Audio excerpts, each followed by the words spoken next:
Oi pessoal, vamos então ao segundo capítulo do livro Amigos para Servir.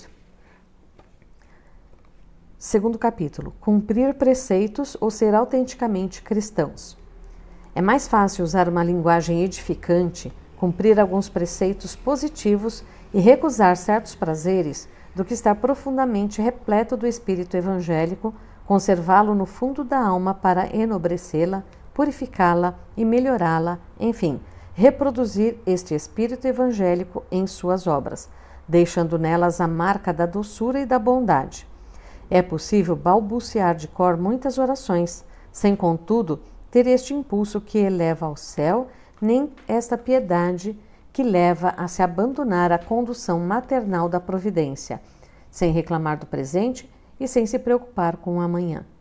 Um amor terno a Deus, uma bondade ativa para com os homens, uma consciência justa e convicta diante de si mesmo. Tais são os elementos de uma existência verdadeiramente cristã. Este é um trecho da carta de Ozanam a Amélie Sulacroix, que é a esposa dele, né? Em 1º de maio de 1841. Comentário. Frederico Ozanam escreveu esta carta à sua noiva Amélie, ou Amélia em português, 2 meses antes do casamento. Nesta ocasião, Ozanam vivia em Paris trabalhando como professor suplente da Cátedra de Literatura Estrangeira da Sorbonne, enquanto sua noiva vivia em Lyon com sua família. Fé e vida são 2 dimensões que estão intimamente unidas e que não podemos separar. Fé que dá sentido à vida e vida na qual se desenvolve a fé pessoal e comunitária. Frederico Ozanam era inegavelmente uma pessoa piedosa, assistia diariamente à missa, comungava frequentemente, algo incomum em sua época, visitava periodicamente seu diretor espiritual e seu confessor, dedicava o primeiro momento de cada manhã à leitura da Bíblia e às orações. Mas a piedade de Ozanam estava enraizada na realidade que vivia.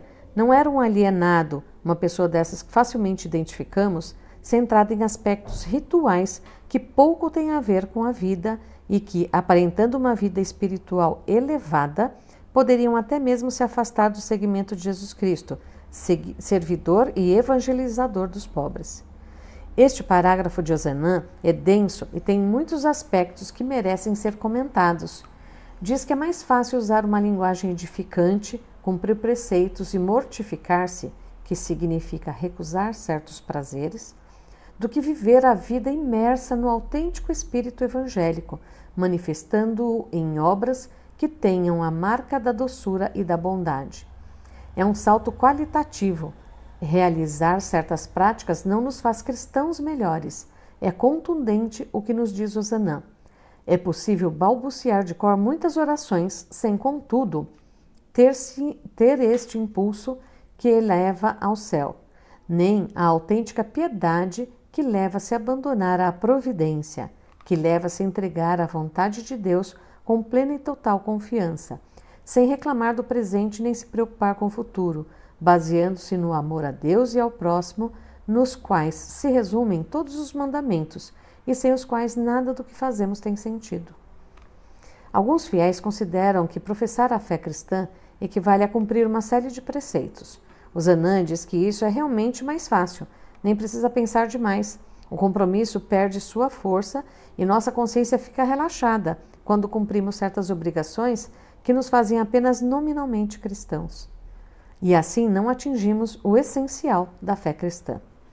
Frederico Ozanam coloca 3 exemplos para esta realidade. Usar uma linguagem edificante, cumprir alguns preceitos positivos, ou seja, que são bons, e recusar alguns prazeres.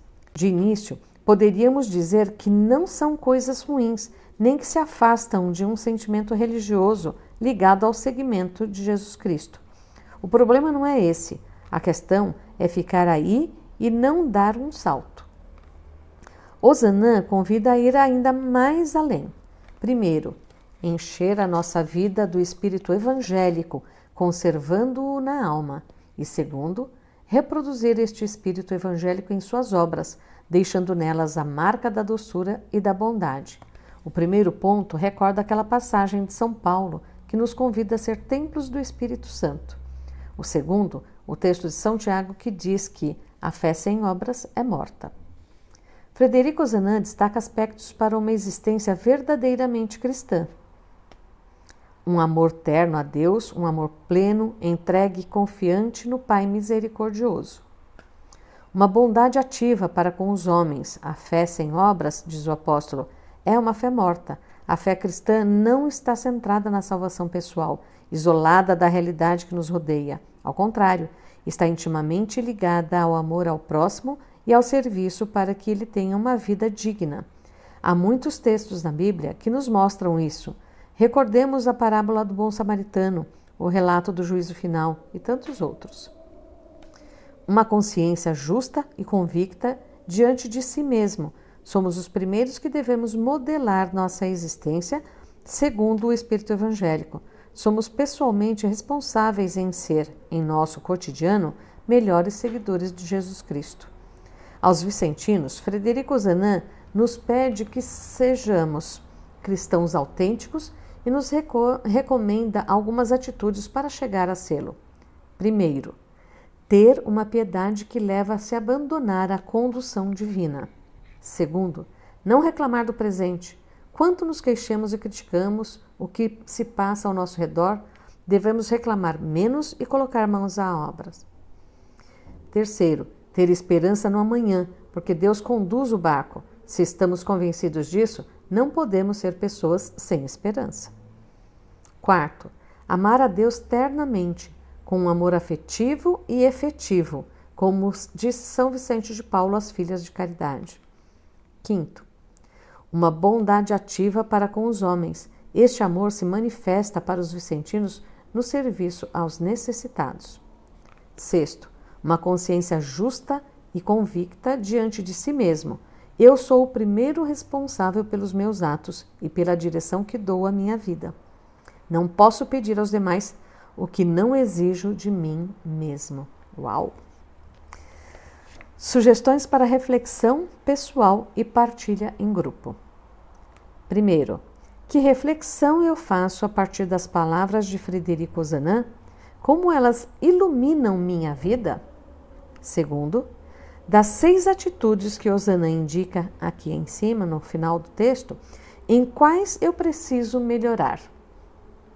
Como vocês já sabem, nós vamos pegar essas 2 reflexões, partilhar na nossa conferência e eu quero que vocês façam essa gentileza para a gente de deixar nos comentários qual é a sua partilha, a sua reflexão pessoal e qual foi o resultado da sua reflexão em reunião de conferência, tá bom? Para a gente dividir com os demais vicentinos como que a gente está estudando o livro do ano temático, tá bom? Até o próximo capítulo, então, na semana que vem, todas as segundas-feiras. Louvado seja nosso Senhor Jesus Cristo, para sempre seja louvado.